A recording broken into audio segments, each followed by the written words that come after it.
बिस्मिल्लाहिर्रहमानिर्रहीम। मैं मोहम्मद वसीम सरदार, आप देख रहे हैं मेरा प्रोग्राम डेली न्यूज़। दोस्तों, पाकिस्तान में इस वक्त 2024 के इलेक्शन हो चुके हैं।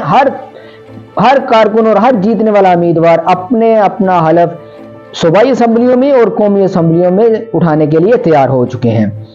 जहां तक कि कौमी असम्बली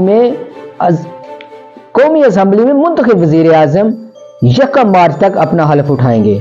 उसके लिए 28 या 29 तक कौमी असम्बली का इजलास होगा, जिसमें स्पीकर, डिप्टी स्पीकर उसके बाद जो है हलफ उठाएंगे और कौमी असम्बली के MNAs अपना हलफ उठाएंगे। उसके बाद ये सारे लोग मिलकर वज़ीर आज़म पाकिस्तान मुंतखब करेंगे। इस वक्त वज़ीर आज़म पाकिस्तान 24 में वज़ीर आज़म पाकिस्तान मुंतखब होंगे, जिनका इलेक्शन जो है कौमी असम्बली में 1 मार्च तक हो जाएगा। और उनका मुंतखब होते ही एक बहुत खूब हुकूमत जो है वो आने वाली है, जिसमें नए वज़ीर आज़म शामिल होंगे।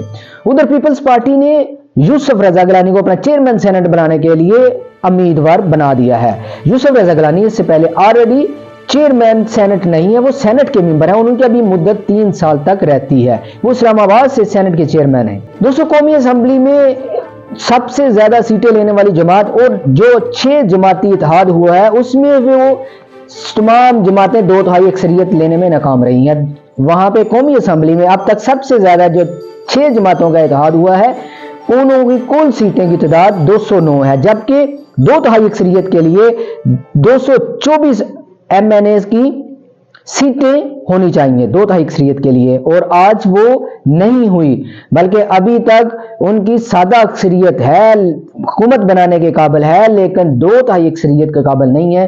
6 जमातों का आपस में इत्तेहाद हो चुका है। उधर सदर आरिफ अलवी ने ऐलान कर दिया कि जब तक तमाम कौमी असम्बली के जो मेंबर हैं, तमाम जो जमातें हैं, उनको अक़लियती सीटें और खवातीन की मखसूस नशिस्तें नहीं देते, तब तक सदर पाकिस्तान अजलास जो है कौमी असम्बली का नहीं बनाएंगे।